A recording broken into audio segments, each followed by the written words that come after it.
మొత్తానికి వికెట్లు వెనుక నిద్రపోతున్న కేఎల్ మామ ఈ రోజైతే నిద్ర లేచాడు. లాస్ట్ బాల్కి 6 కొట్టి మన ఇండియానైతే ఈ రోజైతే గెలిపించాడు. ఇక మన మిడిల్ ఆర్డర్కి ఆపద్బాంధుడైన విరాట్ కోహ్లీ 84 రన్స్ చేసి ఇండియా గెలవడంలో కీలక పాత్ర అయితే పోషించాడు. మొత్తానికి మన టీమిండియా 2023లో ఫైనల్ వరల్డ్ కప్ జరిగిన ఆస్ట్రేలియా మ్యాచ్లో రివెంజ్ తీసుకున్నట్టే అనిపించింది. ఇక మన గిల్లిమామ అయితే ఈరోజైతే రికార్డ్ అయితే బద్దలు కొట్టాడు.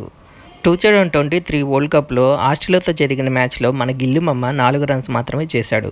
ఆ రికార్డు ఇప్పుడు బద్దలు కొట్టి 8 రన్స్ మాత్రమే చేశాడు. మొదటిగా ఆస్ట్రేలియన్ కెప్టెన్ స్టీవ్ స్మిత్తో టాస్ గెలిచి బ్యాటింగ్ అయితే ఎంచుకున్నాడు. ఆస్ట్రేలియన్ ఓపెనర్ అయిన ట్రావిస్ హెడ్ 39 రన్స్ చేసి వరుణ్ చక్రవర్తికి అయితే దొరికాడు. ఆ తర్వాత దిగిన Australian captain Steve Smith and Labuschagne మంచి పార్ట్నర్షిప్ చేసి ఆస్ట్రేలియాకి అయితే మంచి స్కోర్ని అయితే అందించారు. స్టీవ్ స్మిత్ అవుట్ అయ్యే సమయానికి ఆస్ట్రేలియా స్కోర్ 190కి 3 వికెట్స్ అయితే కోల్పోయింది. ఆ తర్వాత వచ్చిన అలెక్స్ క్యారీ ఒక్కడే 61 రన్స్ చేసి ఆస్ట్రేలియాకి అయితే మంచి స్కోర్ అయితే అందించాడు. చివరికి ఆస్ట్రేలియా అయితే 49.3 ఓవర్స్లో 264 రన్స్ మాత్రమే చేయగలిగింది. ఇక మన బౌలర్ల విషయానికి వస్తే షమి 3 వికెట్లు, రవీంద్ర జడేజా 2 వికెట్లు, వరుణ్ చక్రవర్తి 2 వికెట్లు, హార్దిక్ పాండ్యా 1 వికెట్ మాత్రమే తీశాడు. ఆ తర్వాత బ్యాటింగ్ దిగిన రోహిత్ శర్మ, శుభ్మాన్ గిల్ తక్కువ రన్స్కి అవుట్ అయ్యారు.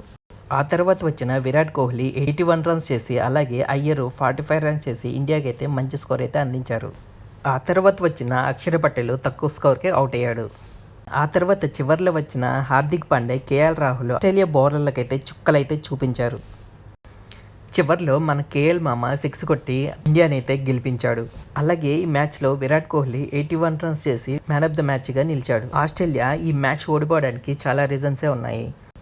ఆ జట్టు సీనియర్ ఆటగాళ్ళు ప్యాట్ కమిన్స్ అలాగే స్టార్ బౌలరు మిచెల్ స్టార్క్ ఈ మ్యాచ్కి అయితే అందుబాటులో లేరు. అలాగే ఆస్ట్రేలియా క్రికెటర్స్ చాలా క్యాచెస్ డ్రాప్ చేశారు.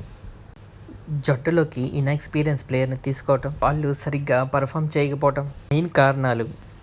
చివరికి మన టీమిండియా 48.1 ఓవర్స్లో 64 రన్స్ చేసేసి 6 వికెట్స్ మాత్రమే కోల్పోయింది.